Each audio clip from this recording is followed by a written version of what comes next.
90% of the time you're on a podium out of 66 results. 49 of those are first place. 75% of your efforts since 2017 are first place. 8 in second place. 90% though is first, second, or third, but 75% is first place. Pretty incredible. Your last 12 races are first place. Your last 12, including 2 Cocadonas, 16 FKTs, and now we're going for the Mammoth. Why did you choose the Mammoth? I lived in Los Angeles for about 4 years. I just moved to Colorado in December of last year. And so I every single possible opportunity, I was going over to the Eastern Sierra in particular, because it's just such a beautiful area. So when the race officially, or like when it originally came out, I was really intrigued by it. And then at Western States, I was there, and Hillary was there, and everybody was there. And they like accosted me and were like, "You're going to sign up." And so that's, but I mean, I've never done a first year event that I've known about, I guess. I mean, I probably have, just with the amount of races that I've done. I mean, I'm sure one of them has been a first year event. But yeah, so I think that'll be kind of fun to, because I mean, 200s are all about problem solving. And I mean, as a first year organization, you're also problem solving. Oh, everybody's going to be doing it. Exactly. Yeah. And so I think it'll just be really fun to kind of like get to the end of the race and be like, okay, like we did it. Like what is happening behind everybody's scene? Kind of talk about those things. I think that'll so going into it, you have, a lot of miles on you this year with that win at Cocadona and all of that. Like as someone who 75% of the time has been in first place, 90% of the time is on the podium. Like what's your mindset going into any given race? Are you the type that you line up to win? Are you like a vicious competitor, or how do you think about it? I'm not competitive. Well, I mean, I don't know. I don't consider myself to be competitive. I obviously, I always want to do my best. But when I mean, nothing is guaranteed, even if you have a really good track record. I mean, sure, stuff happens all the time. So, I mean, I could get there and I could get the flu, or like I could stub my toe, or whatever could happen. And I like to set goals so that even if I don't get like the top result or whatever, I still am not upset about my effort that I did. Because I think that anytime you finish a race, that is enough of an excuse to celebrate. Just because it is funny because the whole like, oh my God, you always win storyline has gotten really big, but that's not really my storyline. Like I'm just signing up for races and I'm doing them. So, I was running with somebody yesterday and I was talking about like, it's going to be really interesting. Like when I don't win something, like it's going to be interesting for me because like, I don't know. I mean, I'm sure that that's going to bring up some sort of emotion. Sure. But I don't know. Fair. I just think it's going to be like interesting, but that's kind of the point. Like, I don't think it's fun for people to always be a slam dunk. Like this is a sport in which we really like the, uncertainty. And, I think if I'm not really winning all the time, it probably means that I'm trying to do things that I'm not sure I can complete.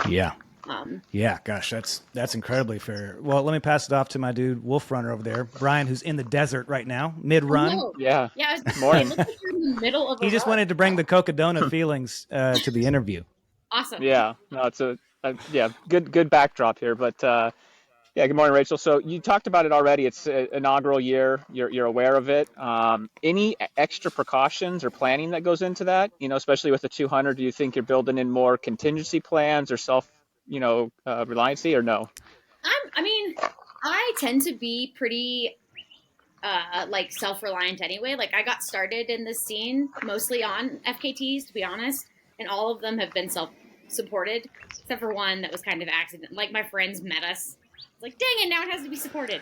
So I tend to be pretty efficient anyway. I'll have a crew with me. So, I really kind of use aid stations as like, well, I'm going to like fill up my water and like eat some gummy bears. But like, I'm not planning on anything major really happening at those. So I'm just kind of going to treat it business as usual. It sounds Yeah. like you're built for it, really. I mean, you have the background and just the mindset that, inaugural year or self-supported, it's all the same basically for you. Yeah. And then, yeah, I mean, you kind of talked on already. It sounds like you line up for these, with the sole intention of competing against yourself. Obviously, there's some big names at Mammoth, though. As fans, we're all excited. Does it at all get into your head, like as far as like something to look forward and how does it even look in a 200 mile with running with the other women and the men? Like how casual is it for those first, 50K, 100K? When does it really turn into a race? That's actually a really good question. So I guess your first question, I don't necessarily, I mean, in a 200-mile race, anything can happen. And Right. it's funny, I was talking with somebody who's like, oh my God, I think I have the most 200 experience out of like the group of people. And like, I don't even know what I'm like, no one knows how to do this consistently well yet. And so, I think this will be a really good test to see if I actually know what I'm talking about. Because I have some ideas on like how I think this works. But I mean, the race getting more competitive to me is really exciting. I think this distance is really interesting. Like you get to some weird places when you're awake for that long and you're doing one activity for that long. And so the fact that more and more people on that like elite side are deciding to take a whack at this distance is really exciting to me. Right. Because again, I mean, not fun when you're just a slam dunk. So, like, we want to race. Like, as fans of the sport, we want it to be competitive. And so the fact that this is getting there is awesome to me. Right. And then, all right, I forgot what your second part of the question was. No, I think you nailed it. Oh, as far as like how casual does it feel Oh, during those first like right. 50K? Like when does it maybe click into race mode where you do feel like you're competing for something? Ordinarily, I would say that it feels like more of a race of you versus the course in something like this. I mean, other people are there, and you have to keep that in mind if you are trying to kind of be at the pointy end. Like, you can't fall out of the pointy end in the first 10 miles and like never see it again. Right. But I mean, Cocadona last year kind of blew a little bit of the lid off of my idea of like, oh, you can just keep it chill until the last 50 miles. Like, no, you cannot. Like, you cannot really do that anymore. So yeah, I mean, I think it feels like a race immediately, and then Yeah.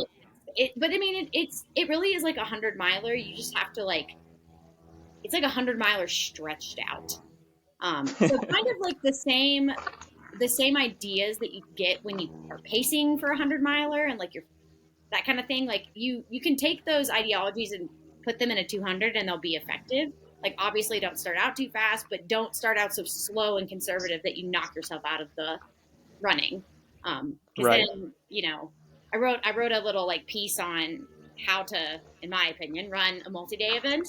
And it's like, you're not going to feel better as the race continues on. So you have to like run in the beginning.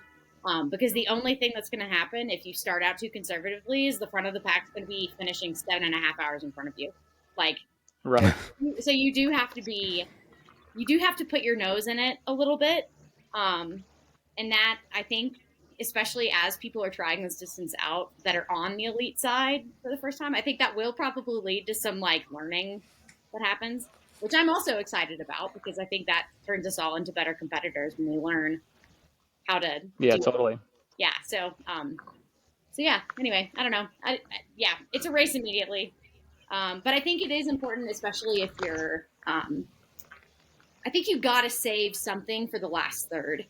Because if you have a great day out there or night and day, and then you just like absolutely die, that's not good. So, I mean, there is Yeah. always in the back of my mind, it's like, all right, you still like, I know you've gone a really long way, but like, you're still not done. Like, you still have to keep your legs.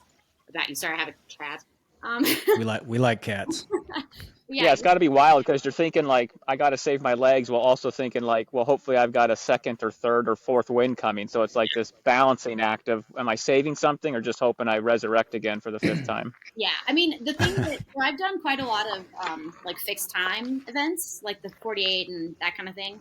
And one thing that I've really kind of, I think maybe nailed. I hesitate saying any of this because still I don't know. I haven't had enough results to really know. Like I'm good at this.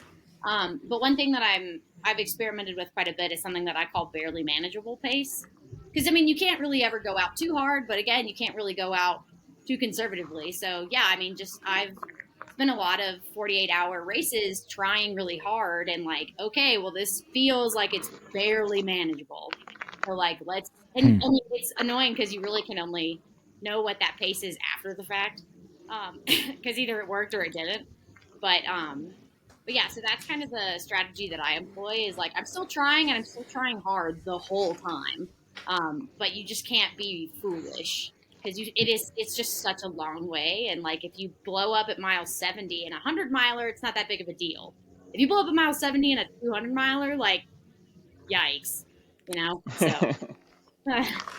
Well, I'm excited. I've been glued, as we record this, Run Rabbit Run's going on. It's awesome. I don't think Riley has finished yet as we sit here, but watching Jesse Rich, who's on the podcast a whole lot, get M1, the power of the live broadcast. Even Run Rabbit Run doesn't have a ton of eyes, but that they matter. Your win at Cocadona, like we're watching it, we get to see it, and the Mammoth is going to deliver us that same thing. So I hope you put on a show that day. We will absolutely be glued to it.